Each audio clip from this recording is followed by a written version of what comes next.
Certainly. Mr. Batchnick, Here. Mr. Bryce, Here. Mr. Cantor, Here. Miss Wells, Here. Mr. Rowena, Here. Miss Langalis, Here. Ms. Jordan Byron, Present. and Mr. Schulman. Here. Let me announce that the Costco Wholesale Corporation has pulled their item for this evening. It will be on our first, I believe, February meeting. But we will not be discussing it this evening. So we'll go right into review and action on applications. We'll seat Ms. Tabachnik.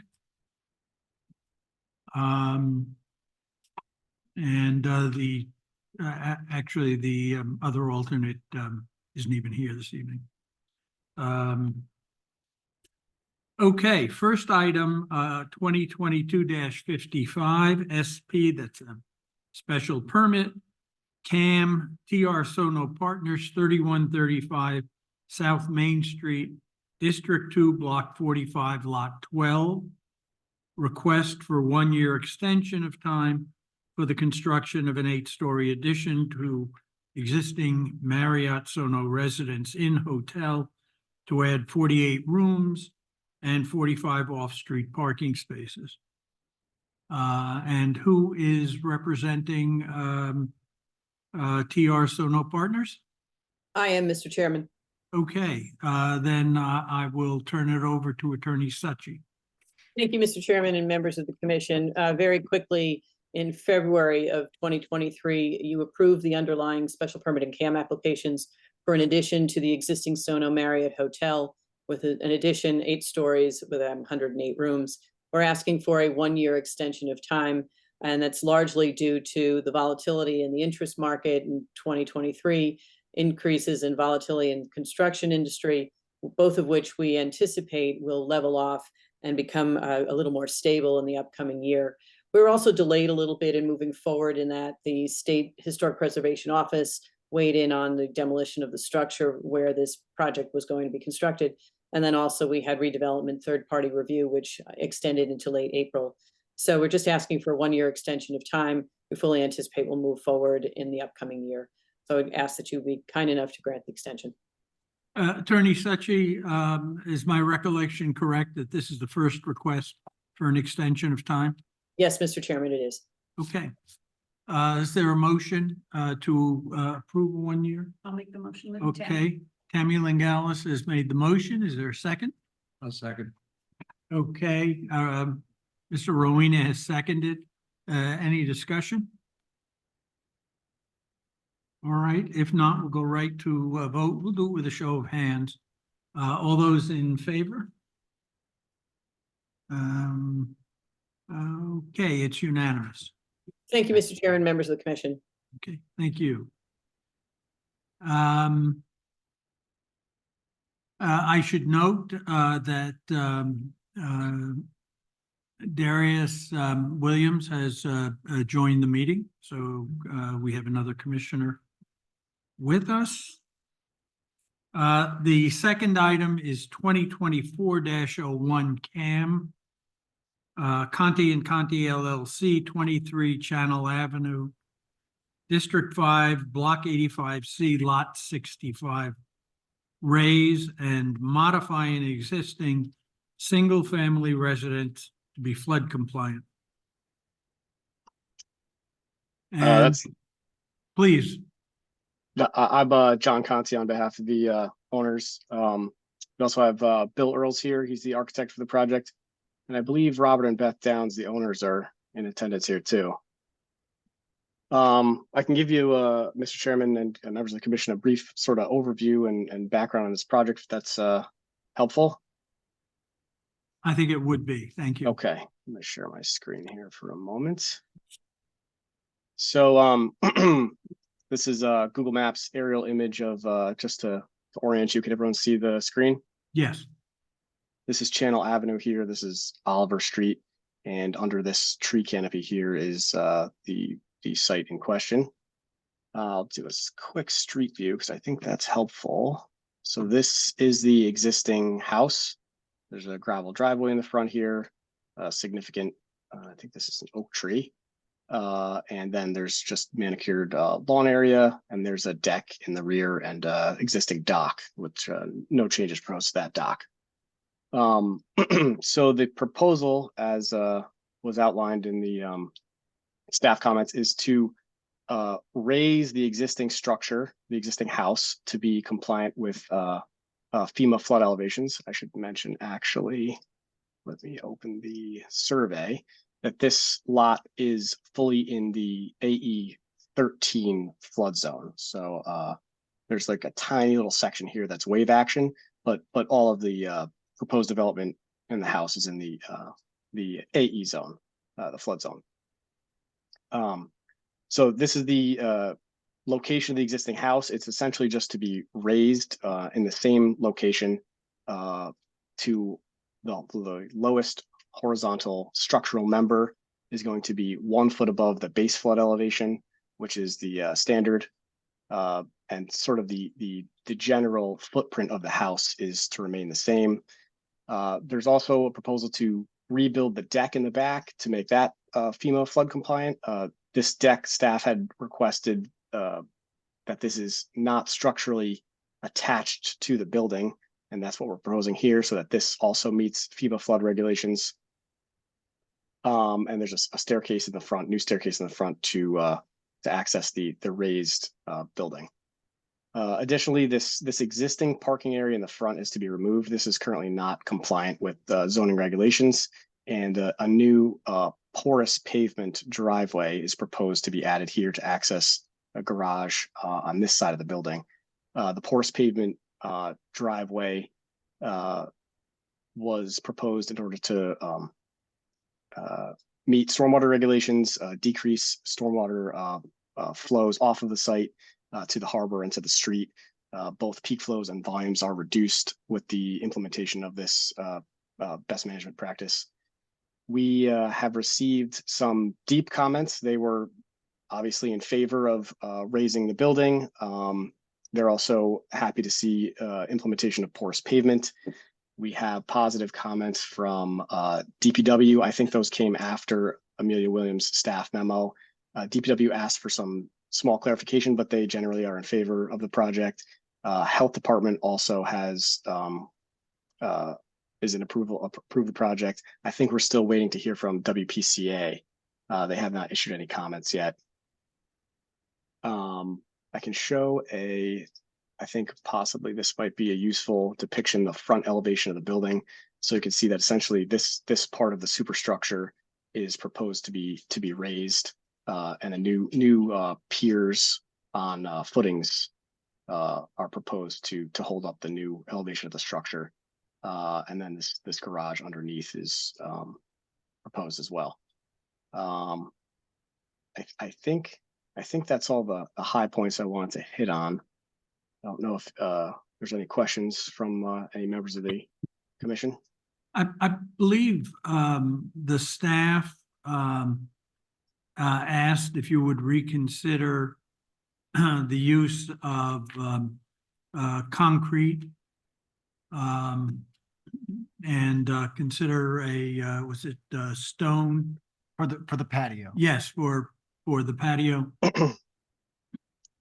Yes, so I think staff was referring to this patio in the back. So currently this is wooden deck, and it's again not compliant with FEMA flood regulations. So this portion of the deck is to be rebuilt and raised, and this one is proposed to be flush. I mean, if that was crushed stone, that sort of changes the use of that patio significantly. I mean, like a bluestone flush sort of smooth masonry is a lot different than crushed stone. We are proposing crushed stone underneath the deck as sort of like just a stabilization measure. And, you know, we just want to reiterate, we're using porous pavement here, and the proposed condition is actually a reduction of impervious coverage. even if you consider the porous pavement like a hard surface. So, we think that we're sort of moving this project in the right direction. I don't think changing this to crushed stone is something we had considered. I think the intent was to be crushed, the bluestone on top of the crushed stone versus bluestone on top of concrete. Okay. I see. Is there, what's the reason the staff is asking for that? Well, I think it's a reduction in impervious surface if you go that route. I think the other staff recommendation along that line was to consider pulling the masonry patio back to the rear a little bit and then putting a buffer planting strip along the wall, which would help with filtration and water quality. Well, regarding putting crushed stone underneath the bluestone, I don't see how that significantly changes the effect that has on stormwater, I suppose. I mean, are they asking for it to be like open jointed? I don't understand. I mean, if we have big pieces of bluestone, that's sort of impervious still. I mean, I suppose if yeah, I don't fully understand that comment, but I guess we're not sure what to say here. We'll consider an alternate. I suppose we will consider an alternate construction method. Sure. Thank you. Mr. Conti, a couple of questions, and the first one is maybe about the patio. Is the patio the walking on point to the dock? Are they at the same grade? Is that why you sort of want that there? Thank you. I'm sorry if you didn't hear me. I didn't have the microphone in front of me. No, I heard your question. Yeah. So you're asking, no, I believe, and maybe Robert or Bill can shed light on this. I believe the patio, there's a parapet. I believe that this seawall sticks up above the elevation of this patio. Bill, can you shed any light on that? Just Yes, the parapet wall is a little higher than the grade right now. so Yes, it's a separate entrance to the dock, to the ramp. I visited, I'm in real estate, and I visited the property when it was on the market a few years ago. And I must say the whole back deck and dock area was very attractive. So I kind of feel for the applicant that they're having to disconnect. I think you could walk right down from the Yes, existing deck to the dock. So I'm trying to see why, if you have to take the old deck off, what's the access point to the dock? that patio would be flush with the top, right? You even see some, are those existing risers, John, at the left of the patio, or are those proposed? No. So this is proposed risers to get from the patio to the deck. Yeah, but from the patio. These here? No, those were existing to be removed. So that's that light gray color. Sorry if that's confusing. So is our patio flush with grade? No, it's still a two risers up, right? I'm not clear myself where we're proposing at this point now where to put that. I had sort of assumed that you'd step up.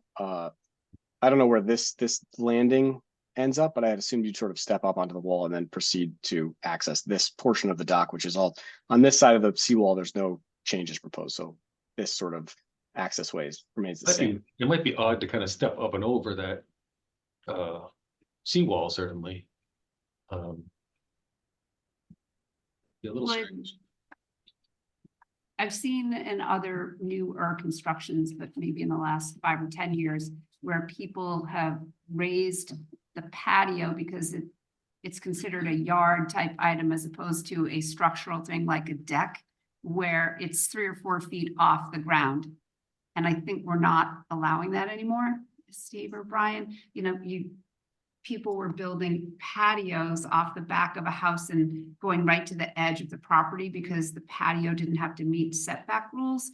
So I'm just thinking, could it be reduced in size if what they're looking for is sort of a dry way to get to the dock? And then maybe then it could be cement or concrete like they want it. It's sort of a compromise, but I can't quite figure out why they, where it is. I mean, how that they're wall's, accessing the dock. the wall's like 18 inches high or so probably, right? The wall's not very high, the little parapet wall. It's not like a 3-foot high sitting wall. Do we have any photos of that, John? What about a Google aerial I from the might, other I might direction? have photographs. Let me see if I can pull something up quickly here. Steve, is Amelia with us? No. Okay. Would the elevation show that on the rear elevation? No, that the rear elevation is just going to show the building. I think I have a photograph. Just bear with me one. If you go to Zillow.com and look up the address, you could probably see the old MLS photos that show it exactly. Here, this shows it like a little bit. This photograph I have. So this is the existing rear deck structure. This is the wall we're talking about here. Yeah, that's the wall. So that's sort of what I meant is like you just kind of step up onto this from the patio, which would be at this elevation, the existing grade. That's what I had On the envisioned, ground. Bill. Yeah, right. I think that's what I had envisioned, Bill, that your intent was. I mean, if there needs to be like one bluestone riser, that doesn't really materially change our application, I don't think. Okay, and then a couple of other questions. If the owners are on the call, I'm curious if they got water in their house this past Saturday. Did it come up to the foundation? Where did it come? Hey, yeah, this is Robert Downs, the owner. We did not have inundation in the home. It was, primarily in the road. A little bit came over the retaining wall, but it was a good, probably foot from, I guess, the lowest level of the house. Nothing in the house. Okay, that I'm sure gave you a great relief. And Yes. then, do you know can you tell us what the current elevation of the house is? And I think you said what the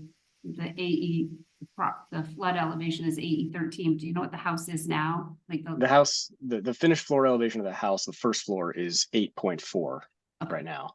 But there's also a basement, which is lower. I don't know what that elevation is, but there's a small basement under here, which would be going away. Right. But yes, 8.4 is the house, 13 is the 100-year flood elevation, and the first floor is going up to 16.4 under this proposed condition. Thank you. Certainly.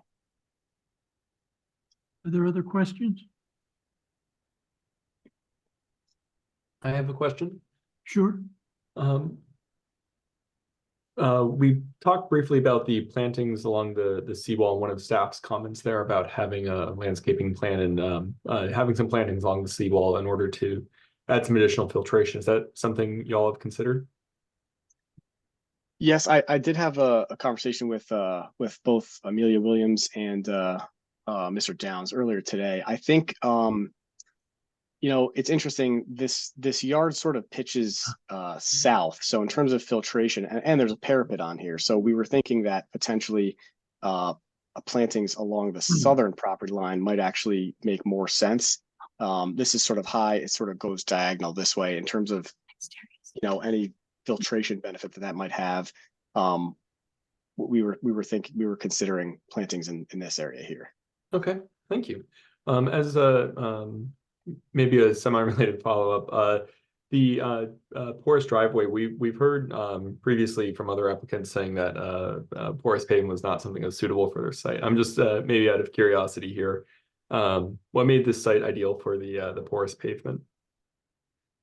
Yeah, I had a conversation with Miss Williams about this previously too. I mean, I think it's an effective BMP because you sort of have to have pavement anyway, and you have to have a sub base below that pavement, and it sort of just incorporates it all together.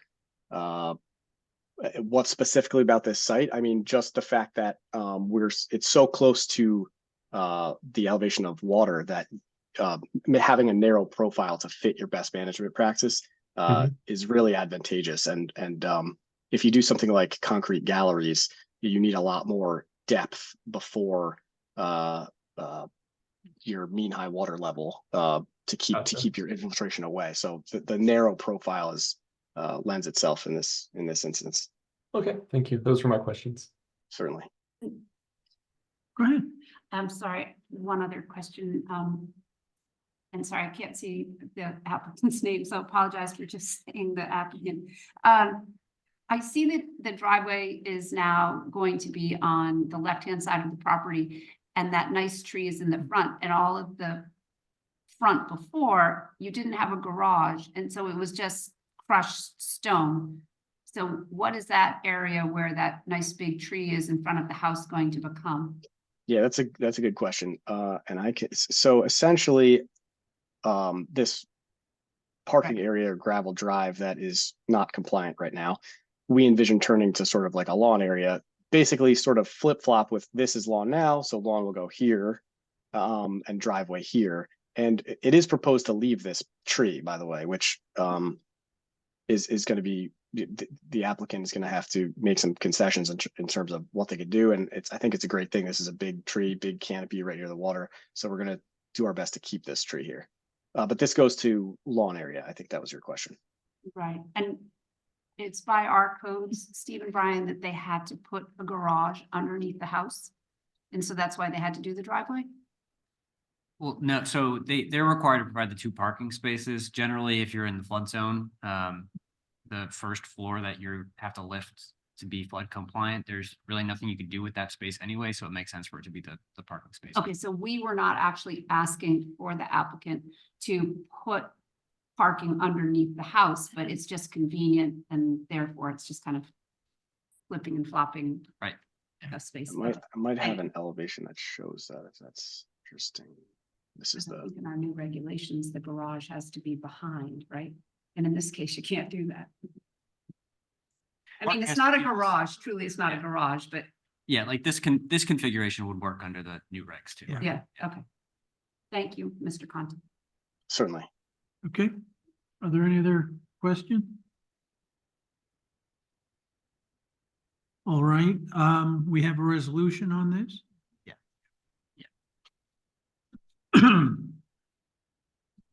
John, if you just stop sharing for a second.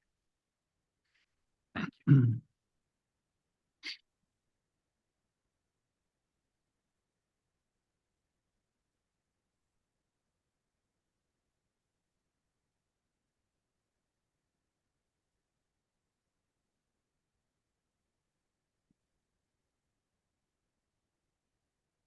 That's good. Thank you, Brian.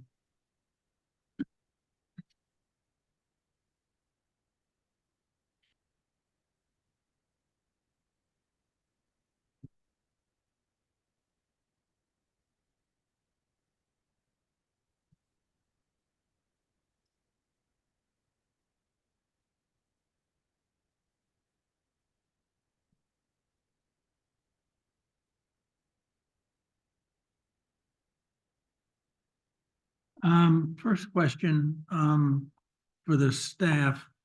Because Mr. Conti said they're gonna do what they can to save the tree. Do they have any obligation if they can't save the tree? Not if it's in the, spelled out in the, not unless it's spelled out in the conditions. Yeah, which I believe we did, so,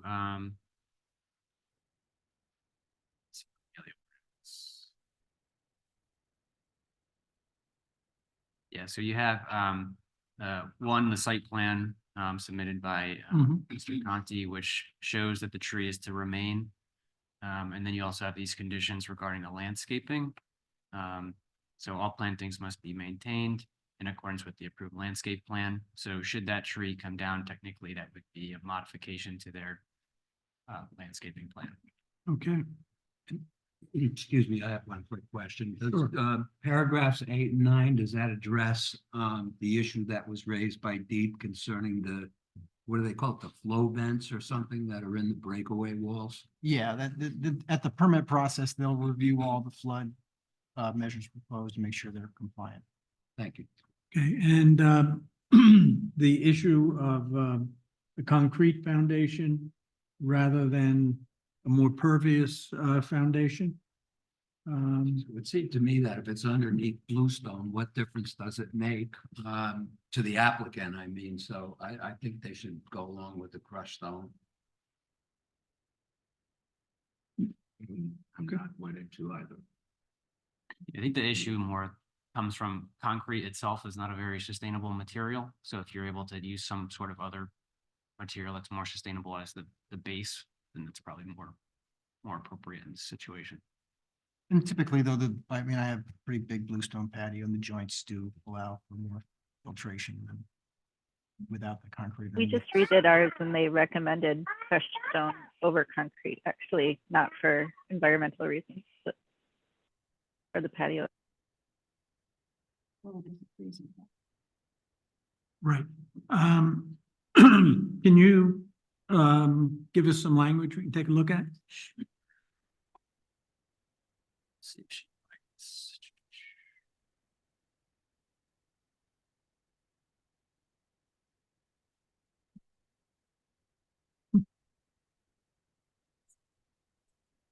I think the bottom line here is they're raising the house.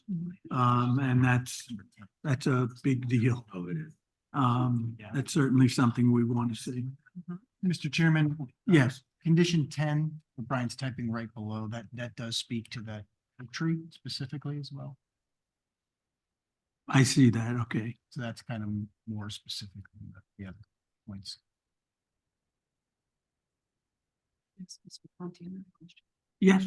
Mr. Conti, would you be willing to share an approximate price range of what this lift is going to cost? Because the commission spent a considerable amount of time in the zoning rewrite discussing such things, and none of us are experts in this. I'm curious if you could share the cost of the lift and all the things associated with it.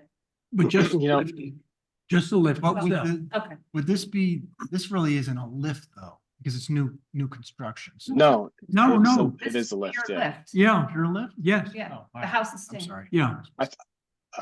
You know what? I don't actually know that right now. I mean, I'd have to speak to the owner and see if they were comfortable sharing that information. Okay. We're Well, not, if- I'm not trying to hold you to anything. It's if- just to give us a ballpark. If the owner is willing, would you let the staff know?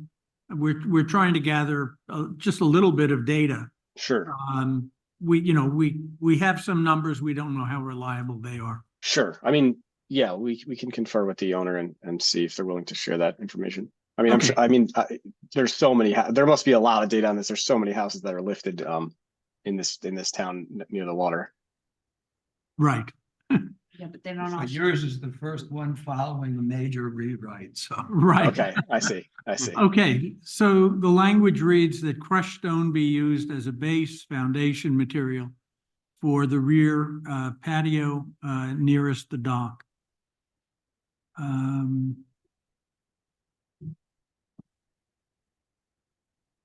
For item 12 on the next one, Yeah. do we want to add something in there about how it's maybe along the seawall and or the southern property line?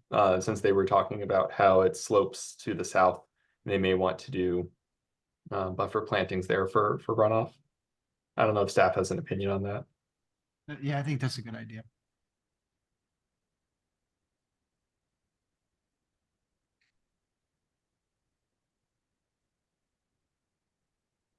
Can I ask, is that an and/or, hopefully? I'd be okay with that being an and/or. I'm not sure how others feel. I'd be all right with that.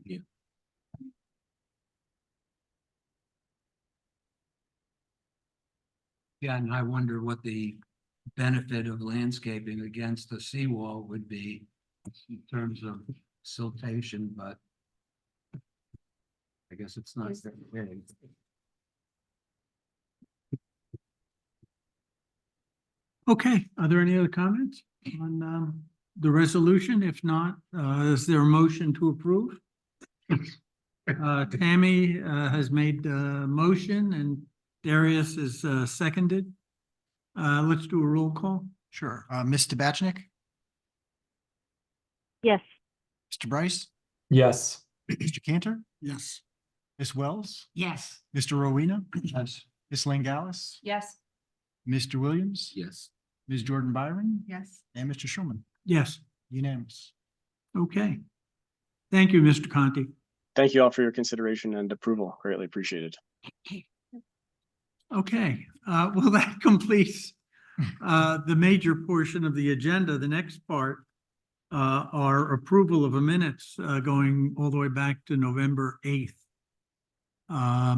Steve, did the staff have an opportunity to determine which of the members were at which meeting? Did a quick check. I didn't see any red flags that popped out. So if anybody notices something where they weren't I there, did notice something on the December 8th meeting. It said that I signed on at 7:17. I'm pretty sure I signed on much earlier.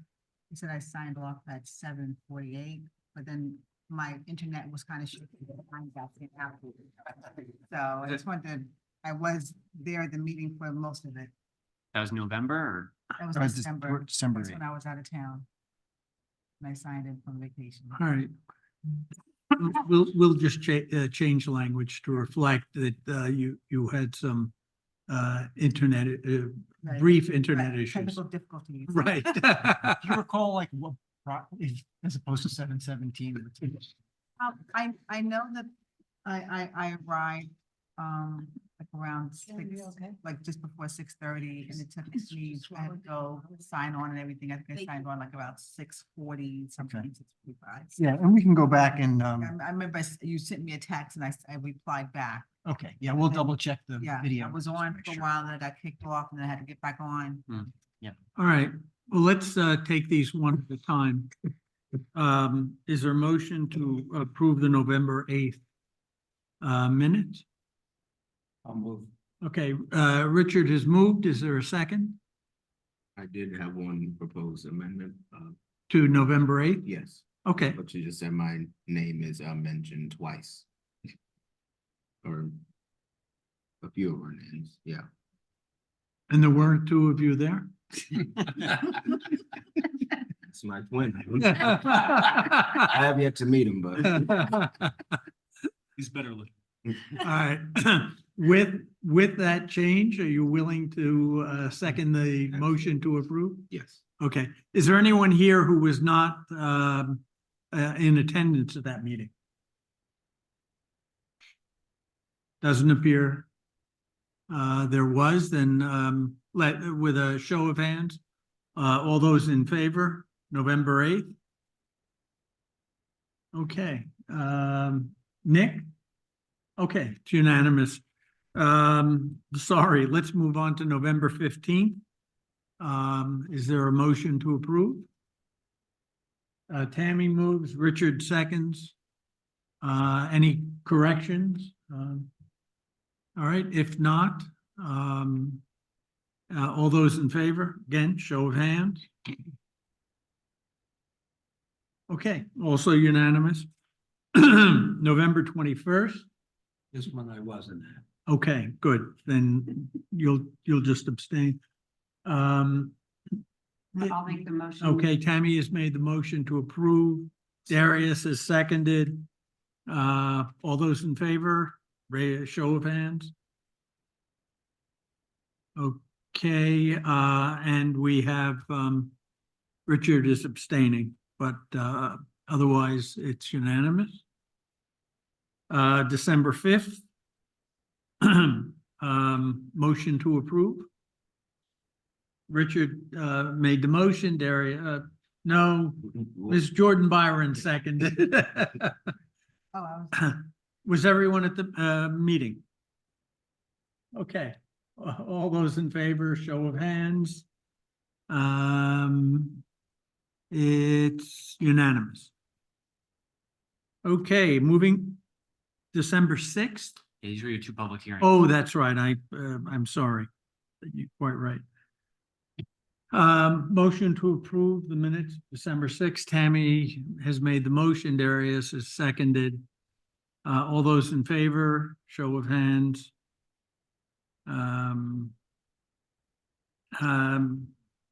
Looks unanimous again. And finally, oh, no, not finally, I'm sorry, December 13th. A motion to approve the minutes. Tammy moves, Darius seconds. Were we all in attendance? No, Anna was not, because I couldn't see her. Okay, all those in favor, again, show of hands. Okay, Anna, of course, was not at the meeting, and therefore did not raise her hand.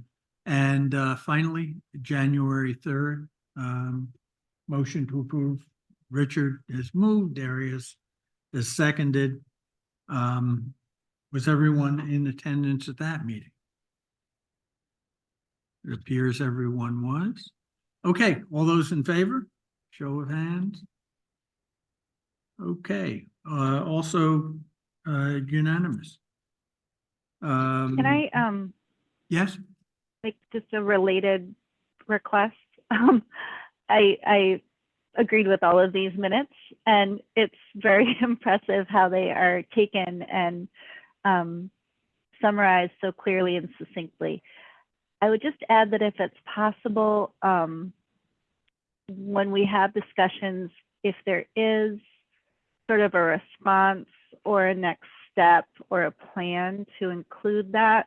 I didn't read through all of them, but I saw in one it said under comments of commissioners, there was a discussion about the residential parking passes in East Norwalk, but it didn't say like either what the discussion was, or Steve said that we will bring in somebody in a meeting in the future, or whatever it was, just a little more detail on what the next step is of things that we bring up, if it's possible. I think the problem, Anna, is that the minutes are actually just a summary. Because Yeah. we have the recordings which have all of that detail. Yeah, so for example, it says there was a discussion about the Manresa property, and Mr. Kleppen said that he would be sending information about it. I think that's succinct, and it tells us just a little bit more about the next step on that item. If it's possible to look for that when possible on broader issues, I'd appreciate it. Diana, you understand what Anna is saying? Yes, I do. I heard you, Anna. Thank you. Okay. Thank you so much, and I love your work. Oh, thank you so much. Been doing it for a long time. Okay. We'll move on to comments of the director.